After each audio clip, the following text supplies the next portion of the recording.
Hello friends, आपका स्वागत है मेरे यूट्यूब चैनल ज्ञान अलर्ट में। दोस्तों, आज आपके सामने एमएस पावर पॉइंट का टॉपिक मैं रखने जा रहा हूं, जो कि RECET बुक का चैप्टर नंबर 30 है।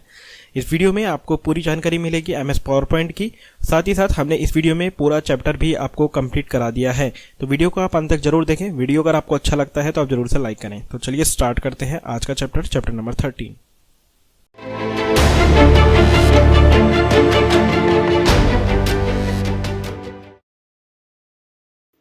हाँ तो फ्रेंड्स, आज आपके सामने मैं चैप्टर नंबर 30 लेके आया हूँ, जो कि माइक्रोसॉफ्ट बेसिक पावर पॉइंट के बारे में आपको इस वीडियो के अंदर पूरी जानकारी मिल जाएगी। तो देखिए, सबसे पहले हम इस वीडियो के अंदर वही टॉपिक कवर करेंगे जो कि इम्पॉर्टेंट है। ठीक है, एग्जाम के अंदर पूछे जा सकते हैं, साथ ही आपकी जो भी क्वेरी होगी वो आप पूछ सकते हैं। ठीक है, सबसे पहले जो टॉपिक स्टार्ट हुआ है वो है माइक्रोसॉफ्ट पावर पॉइंट 2010 का इंट्रोडक्शन। हम सीख लेते हैं कि माइक्रोसॉफ्ट पावर पॉइंट 2010 का एक प्रोग्राम है। अब यहाँ पर जो 2010 जो लिखा हुआ है, यानी कि अब इस चैप्टर के अंदर जो बात कर रहे हैं वो 2010 के बारे में बात कर रहे हैं, यानी वर्जन के बारे में। ठीक है, जो कि आपको आकर्षक प्रभावी स्लाइड शो प्रेजेंटेशन बनाने के काम में आता है। यानी ये इंपॉर्टेंट है कि आप पावर पॉइंट की मदद से अपना एक स्लाइड शो प्रेजेंटेशन बना सकते हैं। ठीक है, फिर यहाँ पर दे रखा है कि माइक्रोसॉफ्ट ने पावर पॉइंट एप्लीकेशन में ग्राफिक एवं फॉर्मेटिंग क्षमताओं का विस्तार किया है। अब यहाँ पर माइक्रोसॉफ्ट जो है वो इसका ऑनर है, यानी माइक्रोसॉफ्ट कंपनी के द्वारा ही ये डेवलप किया गया है। साथ ही इसके अंदर आप ग्राफिक्स और फॉर्मेटिंग का इस्तेमाल कर सकते हैं, और साथ ही आप इसके अंदर कोई भी चित्र, वीडियो, एनिमेशन, टेक्स्ट और चार्ट आदि का इस्तेमाल कर सकते हैं। एग्जाम के अंदर पूछा जा सकता है कि प्रेजेंटेशन के अंदर हम किन किन चीज़ों का इस्तेमाल कर सकते हैं, तो हम इन सभी चीज़ों का प्रेजेंटेशन के अंदर इस्तेमाल करते हैं। और यहाँ पर यह भी दे रखा है कि ये गतिशील प्रेजेंटेशन बनाते हैं, जिसमें हम वीडियो और इमेज और नोट्स को भी शामिल होते हैं। तो ये सभी चीज़ें से मिलकर हमारा एक प्रेजेंटेशन तैयार होता है, जो कि किसके अंदर तैयार होता है, माइक्रोसॉफ्ट पावर पॉइंट के अंदर तैयार होता है। फिर नेक्स्ट आपको दे रखा है कि माइक्रोसॉफ्ट पावर पॉइंट को हम स्टार्ट कैसे कर सकते हैं। तो आपने देखा ही होगा, जब भी हम पावर पॉइंट पर आरंभ करते हैं तो ये किस व्यू में ओपन होता है, नॉर्मल व्यू में। जो भी मैं हाईलाइट कर रहा हूँ रेड रेक्टेंगल से, वो बहुत इंपॉर्टेंट है, एग्जाम के अंदर पूछा जा सकता है, तो आप ध्यान रखें। यानी कि पावर पॉइंट को जब भी स्टार्ट करते हैं तो वो किस व्यू में ओपन होता है, तो वो होता है नॉर्मल व्यू में ओपन होता है। तो देखिए, आपके सामने ये इमेज है जो कि पावर पॉइंट में आपने देखी ही होगी। अब यहाँ पर हम एक एक करके इन इमेज को समझते हैं। यहाँ पर दे रखा है, सबसे पहले आपको दे रखा है पहला पॉइंट कि भाई स्लाइड बॉडी। यहाँ पर किसकी बात कर रहे हैं, स्लाइड बॉडी की, जो कि आप जैसे कि मैं अभी आपको दिखा भी देता हूँ। ये देखिए, ये जो बॉडी होती है इसे हम बोलते हैं स्लाइड बॉडी, आपको दिख रहा होगा। इसके बाद में आपको यहाँ पर दे रखा है कि डॉटेड बॉर्डर। यहाँ पर आपको बात कर रहे हैं कि डॉटेड बॉर्डर क्या होता है। इसे डॉटेड बॉर्डर को हम क्या कहते हैं, प्लेस होल्डर को दर्शाता है, जहाँ आप टेक्स्ट को क्या करते हैं, टाइप करते हैं, जैसे कि पिक्चर, चार्ट, अन्य ऑब्जेक्ट। ठीक है, अब इसको मैं आपको बता देता हूँ, जैसे ये वाली की इस वाली की बात हम कर रहे हैं। ठीक है, ये डॉटेड बॉर्डर है। अब इसके बाद में नेक्स्ट आता है आपके सामने slide outline tab, full size slide का थंबनेल। छोटा आकार जैसे कि आपके अंगूठे के नाखून के बराबर वर्जन को दिखाता है। दूसरी स्लाइड को जोड़ने के बाद स्लाइड के लेआउट को थंबनेल पे ये दिखाता है। तो यहाँ पर देखिए, आपको और भी इमेज में दे रखा है। पहला पॉइंट हमने आपको बताया था, स्लाइड बॉडी हो गया, यहाँ पर डॉटेड एरिया हो गया आपका। अब थर्ड यहाँ पर क्या होगा, जो भी आप प्रेजेंटेशन में जो भी आप स्लाइड बनाते हैं उसको आप एक बार प्रैक्टिकल में देख सकते हैं। जैसे कि यहाँ पर आपको दिख रहा है कर्सर में, यहाँ पर अगर हम कोई भी चीज़ को ऐड करेंगे तो यहाँ पर हमारे शो होगी। ठीक है, ये पावर पॉइंट का प्रीव्यू मैं आपको दिखा रहा हूँ। तो ये थे हमारे इसके। अब आता है हमारे सामने इसके फोर्थ पॉइंट। फोर्थ पॉइंट बहुत इंपॉर्टेंट है, नोट्स पेन से संबंधित है। वर्तमान में स्लाइड के बारे में आप नोट लिख सकते हैं। आप अपने नोट्स को ऑडियंस को हैंड्स आउट्स के रूप में देख सकते हैं, तथा प्रेजेंटेशन के समय भी इसका उपयोग कर सकते हैं। जो कि हम कहाँ लिखते हैं, नोट्स पेन को हम यहाँ पर, या नीचे की तरफ इसका बार आता है, वहाँ पर आप इसको मेंशन करते हैं, जैसे कि आपको इमेज में दे रखा है। आप देख सकते हैं यहाँ पर, ये देखिए यहाँ पर दे रखा है क्लिक टू ऐड टाइटल। तो यहाँ पर आप नोट्स वगैरह लिख सकते हैं। ठीक है, अब इसके बाद में नेक्स्ट आता है आपके सामने, आगे बढ़ते हैं। अब यहाँ पर जो बात कर रहे हैं, बैक स्टेज व्यू की बात कर रहे हैं। अब पहले तो हमने देख लिया कि पावर पॉइंट के अंदर क्या क्या चीज़ें होती है। अब आता है बैक स्टेज व्यू को ही हम फाइल टैब बोलते हैं, जिसके अंदर क्या क्या ऑप्शन होते हैं वो हमें देखने को मिलेंगे। अब देखिए, सबसे पहले इन्होंने क्या दे रखा है यहाँ पर, पावर पॉइंट 2010 में फाइल मेन्यू को ही हम क्या कहते हैं, बैक स्टेज व्यू। बहुत इंपॉर्टेंट क्वेश्चन है। ठीक है, आप इसमें कई प्रोग्राम जैसे कि हम open, save, print, find, information आदि ऑप्शन को देख सकते हैं, और ये बाएं तरफ मेन्यू पावर पॉइंट को हिडन फीचर कहलाता है, दिखलाता है। अब देखिए, इसके अंदर क्या क्या पॉइंट्स होते हैं उनको हम एक बार देख लेते हैं। अब इनके बारे में आप सभी जानते हैं कि सेव क्या होता है। मौजूदा खुली हुई फाइल को आप कंप्यूटर पर सेव करने का अवसर देता है। सेव एज भी काफ़ी इंपॉर्टेंट होता है, बार बार पूछा जाता है। इससे आप अपने डॉक्यूमेंट फाइल को किसी और अलग नाम से भी सेव कर सकते हैं। फिर आता है आपके सामने ओपन, पहले से सेव किए प्रेजेंटेशन को ओपन करने का काम में आता है। ऐसे ही क्लोज आता है, वर्तमान में खुले हुए प्रेजेंटेशन को बंद करने में।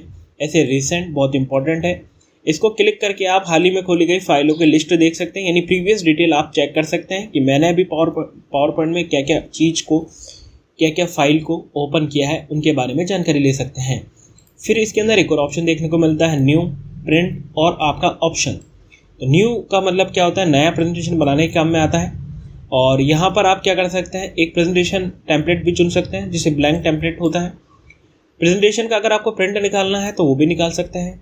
ऑप्शन में जाकर आप इसमें कई सारी लैंग्वेज, सेव, स्पेलिंग चेकर जैसी कई सेटिंग आप इसके अंदर ऑप्शन के अंदर जाकर चेक कर सकते हैं।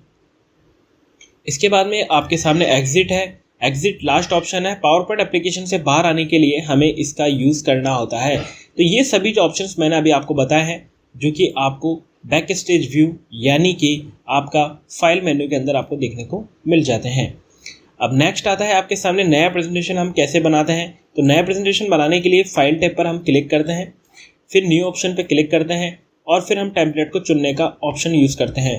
तो देखिए, हम आपको एक बार बता देते हैं कि अगर आपको नया प्रेजेंटेशन बनाना है तो फाइल में हम यहाँ पर जाते हैं, देख रहे हैं आप। फाइल में जाने के बाद में जो ये न्यू ऑप्शन दिख रहा है, आपको इस पर क्लिक करना है। तो हमने जैसे न्यू ऑप्शन पे क्लिक किया, अब देखिए यहाँ पर सारी टेम्पलेट और भी दे रखी है डिज़ाइन की। तो सिंपली हमने यहाँ पर अभी जो चूज़ किया है ब्लैंक प्रेजेंटेशन में हमने क्लिक किया, तो देखिए हमारी एक ब्लैंक प्रेजेंटेशन फाइल ओपन हो चुकी है। तो इस तरीके से हम पावर पॉइंट के अंदर कोई भी डॉक्यूमेंट को ऐड करके रख सकते हैं। इसके बाद में आगे बढ़ते हैं। इसके बाद में हमारा जो अब यहाँ पर वही चीज़ें सब समझा रखी है कि ब्लैंक प्रेजेंटेशन क्या होता है। टेम्पलेट मैंने आपको बताया था, पावर पॉइंट में पहले से ही टेम्पलेट वो भी बताया था। अब इसके बाद में हम आगे बढ़ते हैं। आपके कंप्यूटर, यहाँ पर दे रखा है कि आपके कंप्यूटर पर उपलब्ध सैम्पल थीम को लिस्ट देखने के लिए थीम पर हम क्लिक करते हैं। अगर आपको कोई भी थीम वगैरह लगानी है तो वो भी आप अप्लाई कर सकते हैं। इसके बाद में देखिए यहाँ पर आपको इमेज में दिख रहा है कि आप यहाँ पर एक ऑप्शन दे रखा है कि office.com से टेम्पलेट प्राप्त करने के लिए आप टेम्पलेट कैटेगरी को क्लिक करेंगे तो वहाँ पर और भी आपको टेम्पलेट मिल जाएगी। इसके बाद में और कुछ भी यहाँ पर इतना इम्पोर्टेंट नहीं है, हम आगे बढ़ते हैं। यहाँ पर एक और चीज़ इम्पोर्टेंट आती है अब आपके सामने, जो कि एग्जाम के अंदर पूछी जाती है। पावर पॉइंट प्रेजेंटेशन फाइल को अगर आपको बंद करना हो तो उसकी क्या क्या ऑप्शंस होते हैं। सबसे पहले फाइल टैब पर हम क्लोज पर क्लिक करेंगे। तो देखिए आप यहाँ पर मैं आपको बता देता हूँ, जैसे कि हम यहाँ पर जो क्लोज का ये दिख रहा है, डायरेक्ट आपको यहाँ पर दिख रहा है ये जो बटन है क्लोज का, यहाँ पर जाकर आप कोई सी भी पावर पॉइंट की स्लाइड को बंद कर सकते हैं। फिर आपको दे रखा है कि आप पावर पॉइंट के शीट्स पर दाहिने तरफ, यानी अभी मैंने आपको बताया कि एक्स क्लिक पर देख सकते हैं, और यहाँ पर दे रखा है कि फाइल टैब पर क्लोज का ऑप्शन करके, तो वो आप कैसे देख सकते हैं कि आपको फाइल टैब पर जाना है। यहाँ पर देखिए आपको क्लोज का बटन यहाँ पर दिख रहा है, ठीक है। यहाँ पर आपको जो ऑप्शन दिख रहा है क्लोज का, इसकी मदद से भी आप अपनी पावर पॉइंट स्लाइड को क्लोज कर सकते हैं। अब जो थर्ड जो लास्ट ऑप्शन है वो है आपका शॉर्टकट की के द्वारा, यानी आप कीबोर्ड का इस्तेमाल कर भी आप अपने पावर पॉइंट की प्रेजेंटेशन को क्लोज कर सकते हैं, जो कि शॉर्टकट है Ctrl+W। इंपॉर्टेंट है, एग्जाम के अंदर पूछा जाता है। ये पूछ लेते हैं कि पावर पॉइंट प्रेजेंटेशन को फाइल को बंद करने के कितने तरीके हैं, इनमें से कौन सा सही है। तो ये तीनों तरीके ही हैं, जो कि तीनों तरीक़ों से आप अपनी पावर पॉइंट प्रेजेंटेशन फाइल को बंद कर सकते हैं। फिर इसके बाद में नेक्स्ट आता है कि भाई प्रेजेंटेशन को ओपन कैसे करते हैं। अभी आपको सीखा था कि आप प्रेजेंटेशन फाइल कैसे न्यू ले सकते हैं, कैसे क्लोज कर सकते हैं। अब आप जो सीखने जा रहे हैं वो है ओपन कैसे कर सकते हैं। तो ये भी बहुत सिंपल है कि फाइल टैब पर आप जाएंगे और ओपन का ऑप्शन चूज़ करेंगे, जो कि आप देख सकते हैं। मैं आपको बता देता हूँ, यहाँ पर हम वापस फाइल टैब पे गए और यहाँ पर जो ऑप्शन है ओपन का, यहाँ पर क्लिक करेंगे तो आप अपनी फाइल को ओपन कर सकते हैं। कंप्यूटर में जाकर आप यहाँ से सर्च कर सकते हैं, ठीक है। इसके बाद में आपको दे रखा है कि ओपन डायलॉग बॉक्स के बाएं पैन में लेफ्ट में उस ड्राइव या फोल्डर पर, अभी मैंने आपको बताया था, वहाँ पर जाकर आप प्रेजेंटेशन को ढूंढ सकते हैं। वह राइट पैन में जाकर फोल्डर को ओपन कर सकते हैं और सिंपली आप ओपन पर क्लिक कर सकते हैं, जैसे कि आपको नीचे इमेज में दिख रहा है, ठीक है। यहाँ पर ये जो आपके सामने डायलॉग बॉक्स ओपन हुआ है वो ओपन का हुआ है। यहाँ से आप कोई सी भी फाइल को आप ढूंढ सकते हैं और सिंपली यहाँ पर जाकर आप ओपन पर क्लिक कर सकते हैं। इसके बाद में हम आगे बढ़ते हैं। यहाँ पर दे रखा है कि प्रेजेंटेशन का नाम अगर रखना हो तथा सेव आपको करना हो तो वो आप कैसे कर सकते हैं। तो यहाँ पर दे रखा है सिंपली कि पावर पॉइंट या किसी भी एप्लीकेशन के साथ आप कार्य कर रहे हैं तो ध्यान रखना चाहिए कि आप उस फाइल का नाम सेव करें। और सेव करने के लिए आपको ये भी ऑप्शन आपको अपनी फाइल टैब के अंदर ही देखने को मिलता है, जो कि आपको ये रहा सेव का ऑप्शन। ठीक है, इसके बाद में हम आगे बढ़ते हैं। आगे बढ़ने के बाद में आपको जो इंपॉर्टेंट चीज़ें हैं खाली हम वही डिस्कस करेंगे। अभी देखिए यहाँ पर ये चीज़ बहुत इंपॉर्टेंट है कि फाइल नेम बॉक्स में डिफ़ॉल्ट नेम को स्वीकार करें। वह जो पावर पॉइंट का जो डिफ़ॉल्ट एक्सटेंशन होता है वो बहुत ध्यान रखना है आपको, .pptx होता है। क्या होता है? .pptx, यानी कि अगर आप पावर पॉइंट की फाइल को कंप्यूटर में सेव करते हैं तो आपका जो नाम है जिससे आपने सेव करा है उसके बाद में डिफ़ॉल्ट जो एक्सटेंशन होता है वो .pptx होता है। यानी कि अगर आप कंप्यूटर में कोई भी फाइल ओपन कर रहे हैं उसके एक्सटेंशन से आप पहचान सकते हैं ये फाइल किस सॉफ्टवेयर एप्लीकेशन की है। इसके बाद में आपको यहाँ पर दे रखा है कि किसी भी समय अपने प्रेजेंटेशन को सेव करने के लिए आपको शॉर्टकट की Ctrl+S, ये बहुत ही सिंपल है, आपको पता ही होगा कि Ctrl+S से हम प्रेजेंटेशन की फाइल को सेव कर सकते हैं। इसके बाद में हम आगे बढ़ते हैं। यहाँ पर दे रखा है आपको, ये भी काफ़ी इम्पॉर्टेंट चीज़ है कि आप प्रेजेंटेशन को केवल पावर पॉइंट 2010 में खोली जा सकती है। उसके लिए आपको डायलॉग बॉक्स में फाइल नाम के बाद में सेव एज टाइप का पावर पॉइंट पर सेलेक्ट करना होता है। और यहाँ पर ये भी दे रखा है कि सेव एज टाइप को पावर पॉइंट 1997-2003, यानी कि आप 2010 पे अगर आप काम कर रहे हैं और आप चाहते हैं कि भाई ये जो फाइल है मेरी वो 2003 के वर्जन में ओपन हो, तो उसके अंदर हम सेव एज टाइप में जाकर हम ऑप्शन चूज़ कर लेते हैं कि भाई इस वर्जन पे सेलेक्ट करके आप उस फाइल को सेव कर सकते हैं। नेक्स्ट आता है आपके सामने टेम्पलेट, विजार्ड व ब्लैंक स्लाइड। अब देखिए जो ब्लैंक स्लाइड है वो पावर पॉइंट से संबंधित है, विजार्ड, टेम्पलेट वगैरह। अब इनको हम कैसे सेट कर सकते हैं वो भी मैं आपको बता देता हूँ। वापस हम पावर पॉइंट पे जाते हैं। पावर पॉइंट में जाने के बाद में देखिए यहाँ पर ये आपके सामने दिख रहा है आपको इमेज, तो यही है आपका एक टेम्पलेट्स है सारी की सारी, जो कि आप देख सकते हैं। इसके बारे में हम पढ़ रहे हैं। अभी देखिए यहाँ पर दे रखा है कि होम टैब पर स्लाइड ग्रुप में जाकर न्यू स्लाइड के नीचे एरो पर क्लिक करते हैं, जैसे कि आप लोग ने अभी देखा ही है। इसके बाद में आप जितनी चाहें वैसे फाइल यहाँ पर ओपन कर सकते हैं। Ctrl+D यहाँ पर इसका शॉर्टकट है। देखिए आप डुप्लीकेट स्लाइड को अगर आप इंसर्ट करना चाहते हैं तो कीबोर्ड से आप Ctrl+D का बटन प्रेस करेंगे। इम्पॉर्टेंट है, एग्ज़ाम के अंदर पूछा जा सकता है कि माइक्रोसॉफ्ट पावर पॉइंट में डुप्लीकेट स्लाइड के इंसर्ट करने के लिए हम कौन सी की का इस्तेमाल करते हैं शॉर्टकट में। तो इसका जो आंसर होगा वो होगा Ctrl+D। इसके बाद में यहाँ पर नेक्स्ट दे रखा है स्लाइड फ्रॉम आउटलाइन, यानी कि पावर पॉइंट आपको दूसरी एप्लीकेशन जैसे कि document, text file, rich text file से आउटलाइन आयत करने के लिए प्रदान करता है। यानी आप इसके जरिए इंपोर्ट कर सकते हैं। यह आपकी इच्छा अनुसार आपकी स्लाइड इंसर्ट करने की सुविधा देता है कि आप जितना चाहें उतनी स्लाइड को आप इंसर्ट कर सकते हैं। साथ ही आप अपनी स्लाइड को वापस से इस्तेमाल भी कर सकते हैं।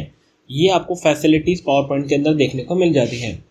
अब लास्ट है इसमें आपका ऑप्शन है कि डिलीट, यानी कि स्लाइड को अगर आपको डिलीट करना तो सिंपल है, रिबन में जाकर यानी कि आपको होम टैब पर जाकर स्लाइड में जाकर डिलीट बटन कीबोर्ड से आप प्रेस कर देंगे तो डिलीट हो जाएगी।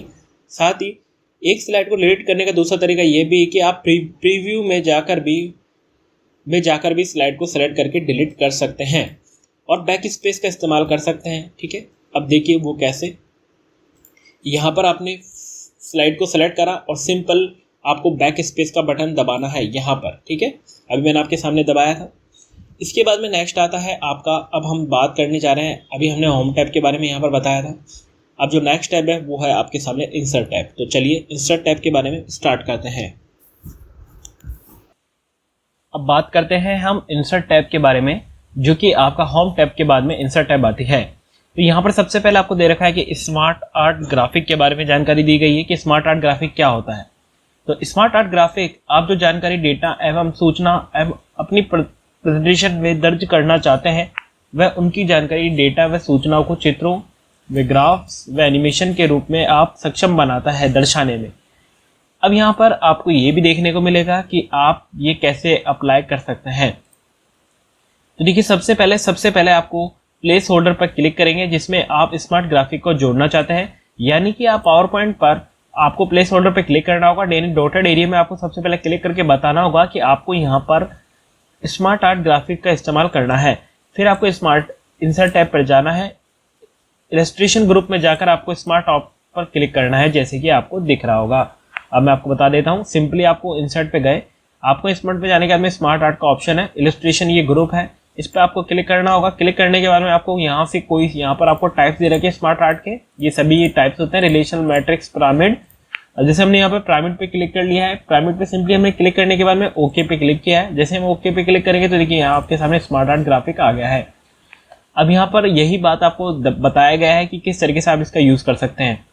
फिर आपके सामने नेक्स्ट आता है साउंड का बटन, कि भाई साउंड क्या होता है, यानी कि वह पेन जिसमें आप आउटलाइन और स्लाइड टैब पर मौजूद के अंदर स्लाइड टैब पर क्लिक करेंगे और उस स्लाइड पर क्लिक करें जहां पर आपको साउंड का इस्तेमाल करना है। अब ये देखिए साउंड का जो बटन होता है वो आपको कहाँ देखने को मिलेगा वो भी मैं आपको बता देता हूँ।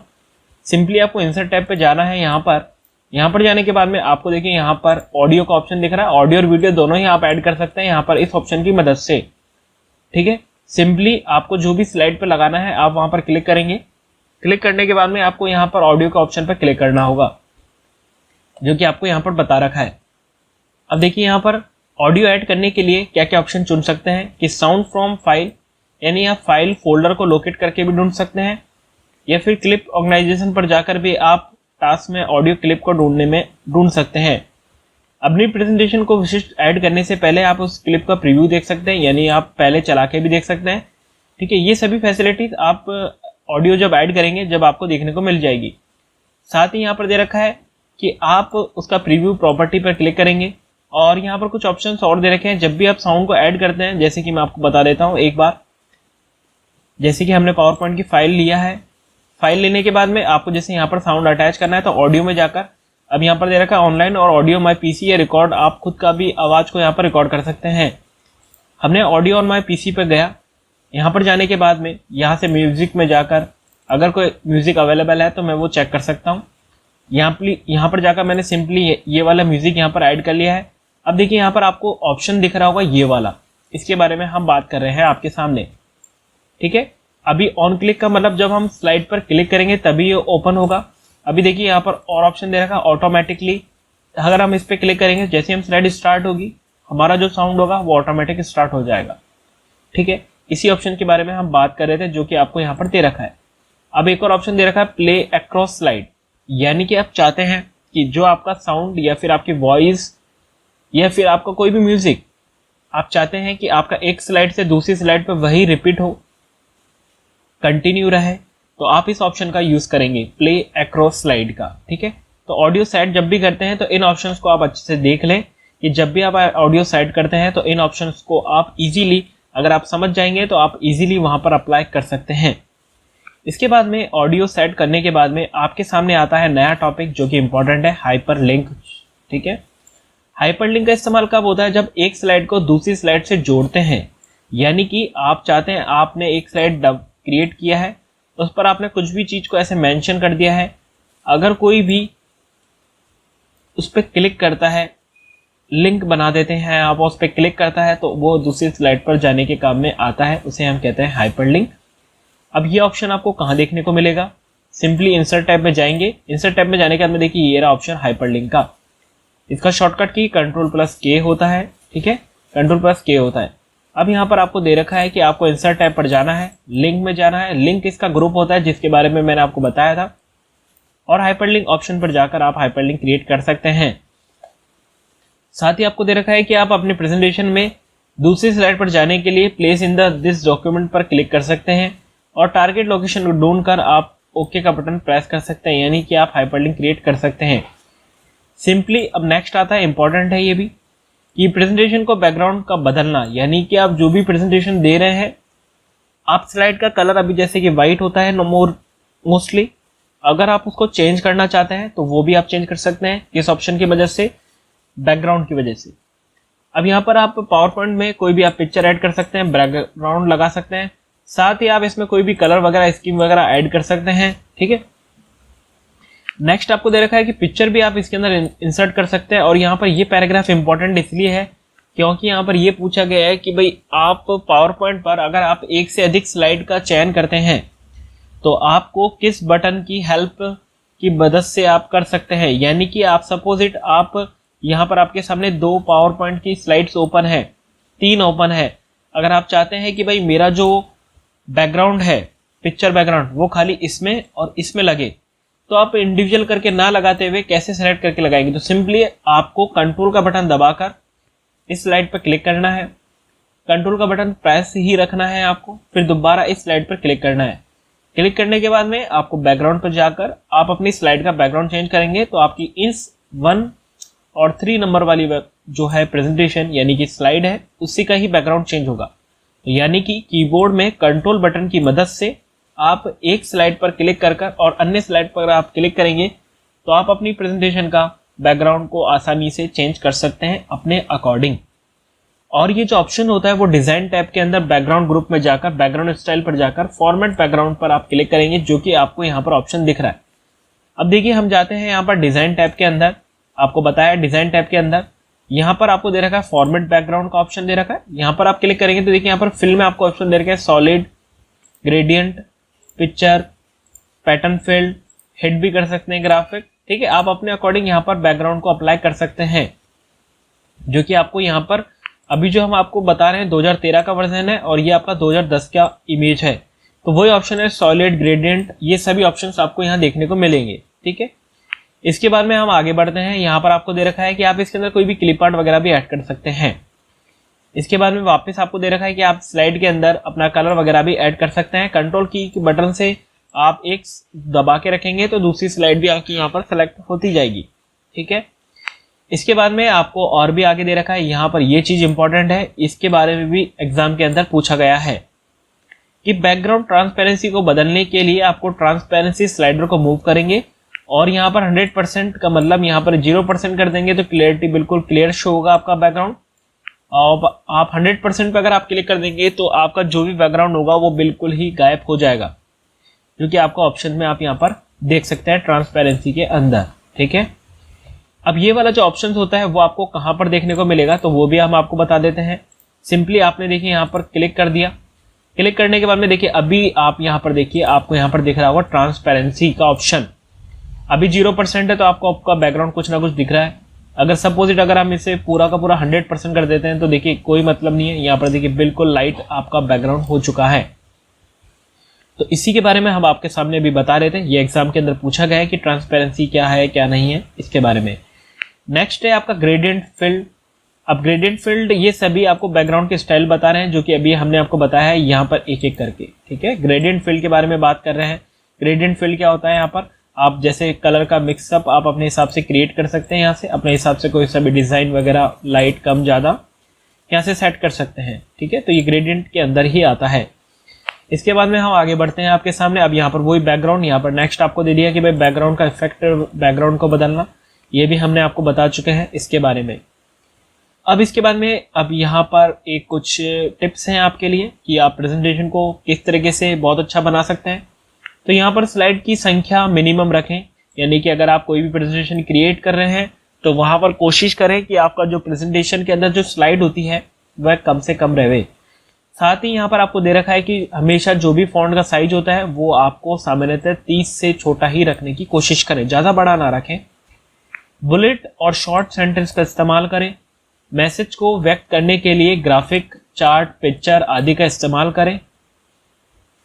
चार्ट और ग्राफ के लिए आपको समझाने के लेबल्स का इस्तेमाल करें, यानी लेबल्स में होता है जैसे कि आपने ये डायग्राम जो क्रिएट करा है तो इस डायग्राम को समझाने के लिए बताएं भाई ये डायग्राम किसका है। एक जैसे बैकग्राउंड को लागू करें, ऐसे नहीं कि आप हर बैकग्राउंड को अलग अलग अप्लाई कर रहे हैं।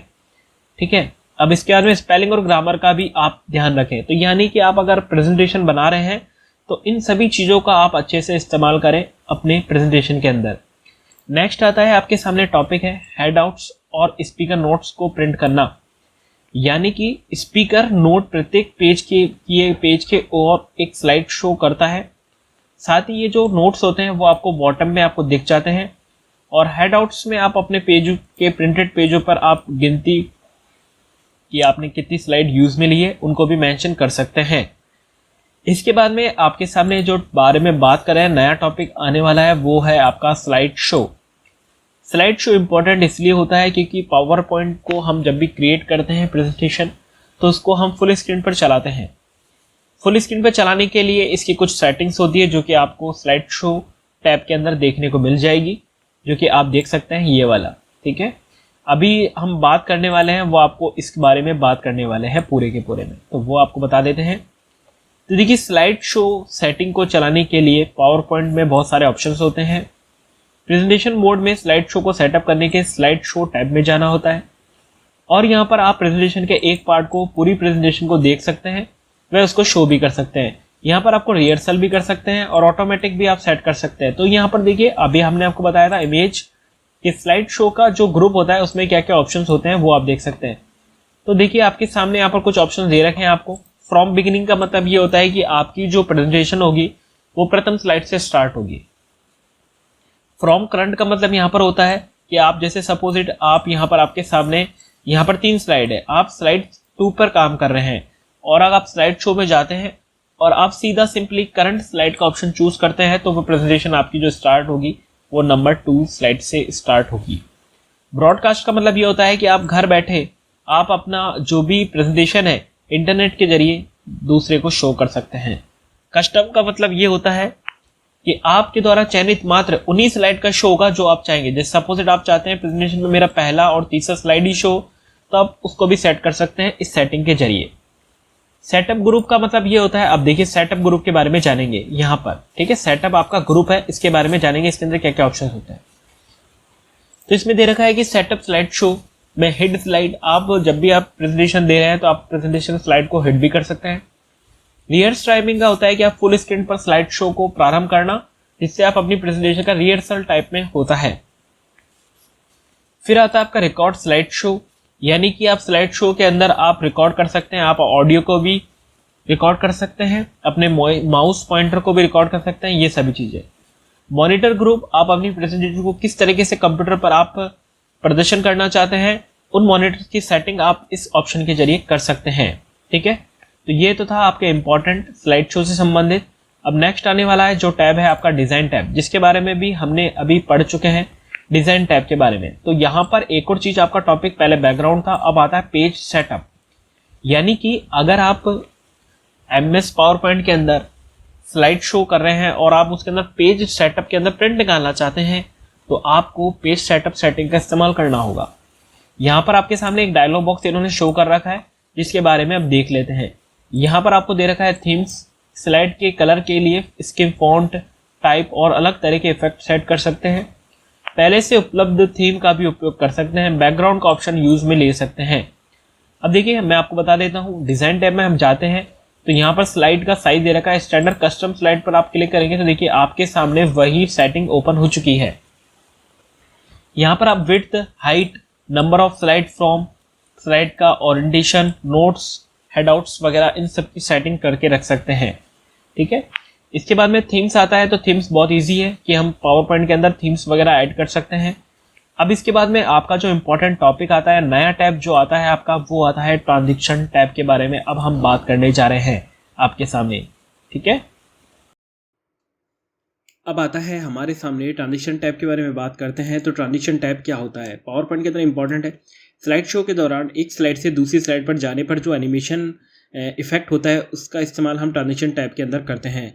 इस स्लाइड को हम क्या कहते हैं, स्लाइड ट्रांजिशन। इंपॉर्टेंट है, क्वेश्चन पूछा जाता है जब भी हम एक स्लाइड से दूसरी स्लाइड पर जाते हैं तो जो एनिमेशन होता है उसे हम क्या कहते हैं, तो उसे हम बोलते हैं ट्रांजिशन। ठीक है, स्लाइड ट्रांजिशंस बोलते हैं। पावर पॉइंट 2010 में कई तरह के स्लाइड ट्रांजिशन उपलब्ध है, जैसे कि स्टैंडर्ड, फैड में, डिसॉल्व, कट्स, वाइप्स इत्यादि। एग्जाम्पल दिए हैं, ये कैटेगरीज है। इनके अतिरिक्त कई असामान्य भी है, फेरिस व्हील्स, चेयर बोर्ड्स वगैरह। अब यहाँ पर दे रखा है कि ट्रांजिशन टैब में ट्रांजिशन टू दिस ग्रुप में जो ट्रांजिशन आप चाहते हैं उस पर इस्तेमाल कर सकते हैं। तो आइए हम सबसे पहले आपको लेके चलते हैं यहाँ पर पावर पॉइंट पे। अब देखिए, हमने जो यूज़ कर रहे हैं, अभी हम किस पे क्लिक करेंगे, आपके सामने ट्रांजिशन टैब के ऊपर। जैसे ही ट्रांजिशन टैब के ऊपर हमने क्लिक किया तो देखिए यहाँ पर आपको दे रखा है कट। अब अभी जो हमने अभी पढ़ा था, कट कैटेगरी दे रखी है, फैड दे रखा है, पुश, वाइप, स्प्लिट, ये तरीके हैं। अगर आपको और भी चाहिए तो सिंपली आपको यहाँ पर ये जो ऑप्शन दिख रहा है इस पर आपको क्लिक करना होगा। तो हम सिंपली यहाँ पर क्लिक कर देते हैं।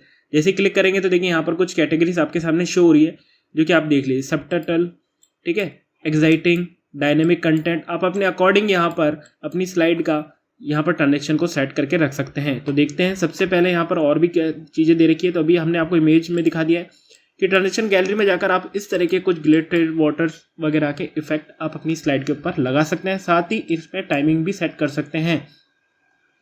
टाइमिंग सेट करने के लिए आप उसी टैब के अंदर देखिए, यहाँ पर आप टाइमिंग का ऑप्शन दिख रहा है आपको, ये ग्रुप है टाइमिंग।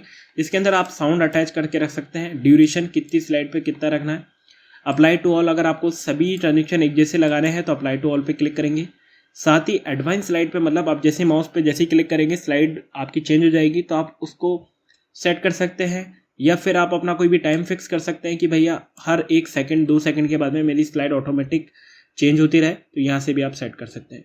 ठीक है, तो ये था हमारा transaction to the this grip. अब इसके बारे में नेक्स्ट जो टैब आता है हमारे सामने इंपॉर्टेंट है, एनिमेशन टैब। इससे पहले ट्रांजेक्शन टैब था, अब जो आ रहा है वो एनिमेशन टैब है।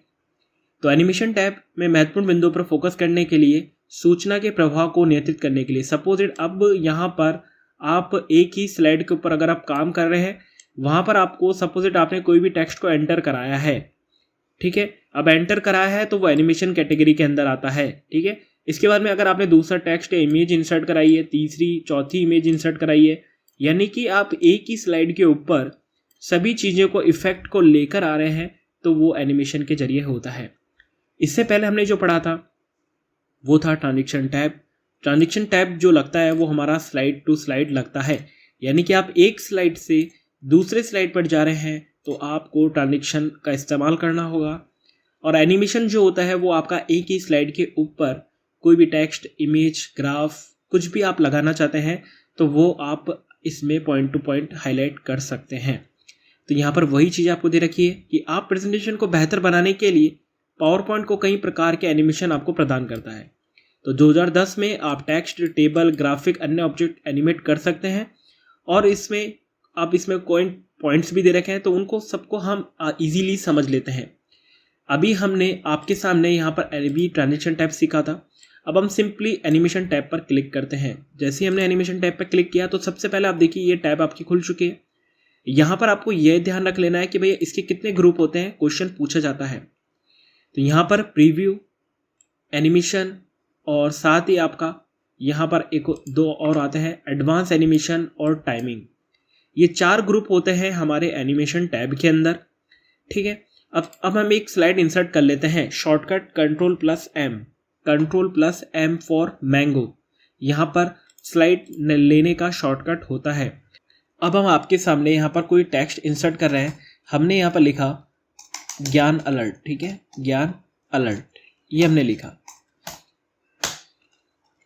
और यहाँ पर लिख दिया कंप्यूटर नॉलेज। ठीक है, अब यहाँ पर देखिए मैं आपको बताना चाह रहा हूँ, अब जो ज्ञान अलर्ट है वो हमारा हेडिंग में है, तो हम इसे हेडिंग पे लेके चले जाते हैं। ठीक है, अब यहाँ पर हमारे को इसके अंदर कुछ, अभी आप देखिए यहाँ पर एनिमेशन स्टार्ट हो गए हैं। अब सपोज मेरे को इसमें एनिमेशन लगाना है तो इसे सिंपली सेलेक्ट करूँगा यहाँ पर। अब ये भी इंपॉर्टेंट है, यहाँ पर आपने क्लिक करना है।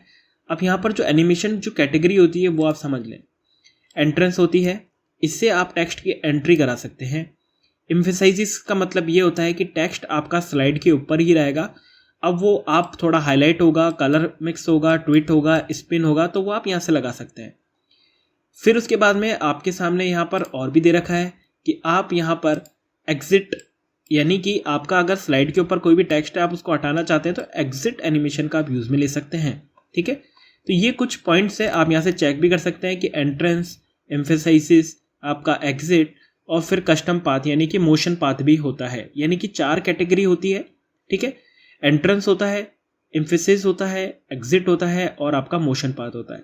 तो सबसे पहले मैं आपके सामने एंट्रेंस को लगा रहा हूँ, यानी कि आपका जो टेक्स्ट की एंट्री कैसे होगी, फ्लाई इन। तो देखिए मैंने जैसे क्लिक किया तो ये फ्लाई इन हुआ है, यानी कि एंट्री हो गई है। इसके बाद में नेक्स्ट जो है, अब मैं यहाँ पर जो एंट्रेंस एम्फेसाइजिस का मतलब ट्वीट, यानी कि अगर टेक्स्ट यहाँ पर है तो देखिए इस तरीके से मूव होगा, तो ये हमारा एम्फेसाइज में हो गया। सपोज इट अगर हम थर्ड एनिमेशन यहाँ पर लगाने जा रहे हैं, ठीक है, अब मैं यहाँ पर सपोज इट लिख देता हूँ RECIT कोर्स। मैंने यहाँ पर थर्ड ऑप्शन लगा लिया। अब मैंने इसको सेलेक्ट किया। सेलेक्ट करने के बाद में आपको यहाँ पर, अब मैं लगा रहा हूँ कि यहाँ पर ये एग्जिट हो जाना चाहिए। ठीक है, यानी कि फेड आउट, गायब हो जाना चाहिए। तो सिंपली इस तरीके से गायब हो जाएगा यहाँ पर। अब एक और चीज़ आपको यहाँ पर सीखने को मिलेगी कि जैसे ही आप यहाँ पर एनिमेशन लगा रहे हैं तो इसको आप एडजस्ट कैसे करेंगे। तो उसके लिए आप यहाँ पर देख रहे हैं क्या, एनिमेशन पैन, यहाँ पर ये दिख रहा है आपको एनिमेशन पैन, इस पर आपको सिंपल क्लिक करना है। क्लिक करने के बाद में आपके देखिए यहाँ पर राइट हैंड साइड में खुल जाएगा। अब देखिए यहाँ पर तीसरा इफेक्ट हमने लगाना नहीं चाह रहे हैं, तो हम सिंपल यहाँ पर क्लिक करेंगे और डिलीट का बटन प्रेस कर देंगे। जैसे ही प्रेस करेंगे तो वो एनिमेशन है यहाँ से हट जाएगा। अब इसके बाद में मैं आपके सामने एक और यहाँ पर लगा रहा हूँ, टेक्स्ट लिख देता हूँ MS पावरपॉइंट, ठीक है। यहाँ पर मैंने सिंपली क्लिक किया, यहाँ पर जाने के बाद मैंने एंट्रेंस लगा दिया है, एम्फेसाइज लगा दिया है, एग्जिट लगा दिया है, मोशन पाथ। अब मैं शेप में इसको लेना चाह रहा हूँ, सिंपल मैंने क्लिक किया तो देखिए शेप में। अब मैं आपको इसको पूरे प्रेजेंटेशन को एक बार पूरा फुल स्क्रीन पे आपको चला के बता देता हूँ। आप देखिए यहाँ से शॉर्टकट है, ये रहा, ठीक है।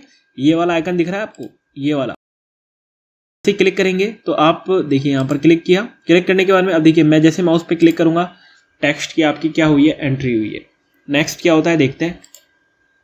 ये आपका एम्फेसिस एनिमेशन है। अब ये क्या होगा, ये आपका एग्जिट एनिमेशन है, ठीक है। अभी इसमें भी एग्जिट एनिमेशन लग रखा है, आप देख रहे हैं। अब देखिए अभी हमने यहाँ पर इस पे सर्किल भी लगाया था, तो इससे पहले कि हम ये वाला जो फोर्थ वाला है इसको हम हटा देते हैं, डिलीट कर देते हैं। अब वापस से प्रेजेंटेशन को ओपन करके देखते हैं। यहाँ पर एंट्रेंस हुआ है, एम्फेसिस हुआ है, एग्जिट हुआ है और ये हमारा सर्किल मोड पे हुआ है, ठीक है। इस तरीके से आप प्रेजेंटेशन को आप प्रिपेयर कर सकते हैं। तो चलिए वापस चलते हैं हमारे पेज के ऊपर।